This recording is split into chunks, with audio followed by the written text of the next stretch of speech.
Gasping for air, she stood in front of a hospital. It was about 8 miles she had to run barefoot to reach a medical help. My dear fellow Toastmasters and friends, this was Sattama.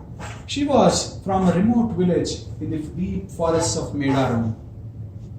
This village had the only means of earning to do some farming and pick up some nuts and fruits from the forest, which they would sell to brokers or middlemen who would in turn go and sell them into villages and towns. You could imagine how deep forest village was this, that they did not have access to even a village or a town. Sattama was married about 8 years ago to a nearby village, which did not have transport as their own village. She had 2 little kids, one little baby girl and one little son. Sattama's husband, Satyaraju, was a drunkard. Every night he would come and beat up the kids and Sattama. And adding to the misery, he had an affair with another lady in the village. For getting married to that lady, he wanted to kill Sattama and her little kids. Now, here adds to the misery of Sattama that her in-laws also supported Satyaraju. The reason being, now if he gets married for the second time, they would get dowry for the family that would need money and lands. So they supported Satyaraju and they created a plot to kill the little daughter first, so that you hit her on emotion and slowly kill her as well. Now, Sattama somehow came to know that they are planning to kill her and her kids. What could she do but only have confidence in the village elders that they would save her from the misery?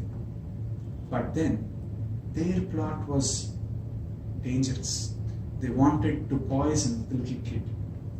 So they brought some dhatura milk and they fed the little daughter with the dhatura milk. What happened? The little kid caught fever and was vomiting.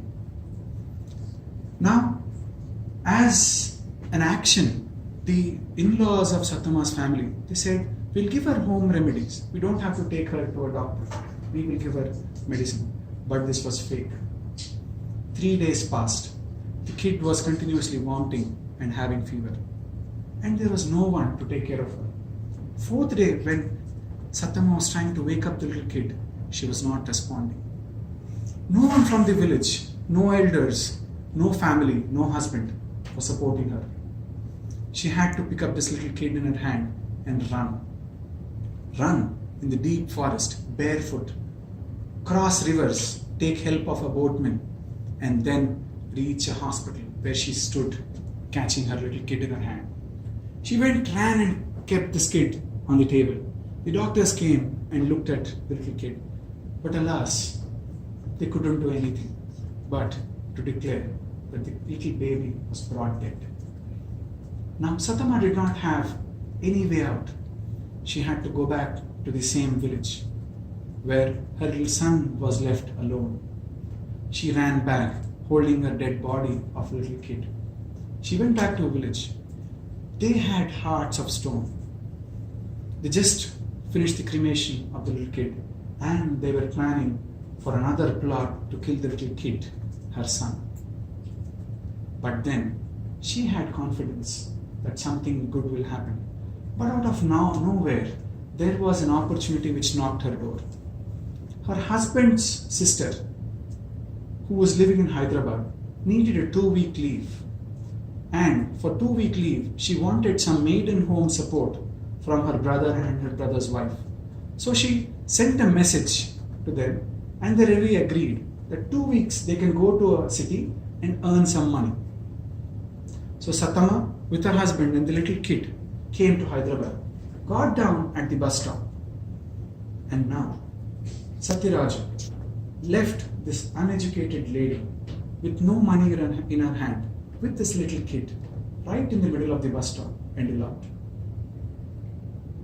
Poor lady, she did not know the local language as well, because she was from a tribal village and their language was mixed with Telugu. She tried to reach out to people, talk to them, ask them, my kid is hungry, I need someone to feed my kid. I need to find some help. I can work. Please give me work. Please give me some money so that I can feed my kid. She started walking to everybody in that bus stop. As usual, what would happen if we see someone like that? We would shoo them away, right? Say, no, no, no, go away, go away. And everybody did that to her. 2 days she was standing in sun, sleeping in the open roads with a little kid. And the only resort she had to feed a little kid was to beg. Until 2 days. Someone from heaven dropped. A lady who was passing by the footpath saw Sattama and the little kid. She could recognize, these people don't look like beggars. These people don't look like people who take opportunities. And she walked up to her. This lady, who was from an NGO, her name was Vanita. She said, what are you doing here? What is your kid doing here? What do you need help for? And then Sattama narrated her complete story to Vanita. She told her that the complete misery she had gone through back in the village. And then Vanita took her along to her home. Another thing what was discovered when Sattama and the little kid came to Vanita's house was that this kid was malnutrition. He was about 5 years, but he looked like a 2-year-old kid because he was not fed properly. So Vanita took care of this kid, took him to a hospital, gave him proper medication and nutrition. Now, this kid is studying in the 7th standard. And you know what Sattama is doing today? She has learned driving, and she's supporting a home where she is living now as a driver for that particular home. So friends, misery is one part of life, but your confidence, your faith will overcome your misery. That is the lesson what we can learn from this brave lady Sattama, who's gone through so much in life but is still standing strong today. Thank you everyone. Over to Toastmasters.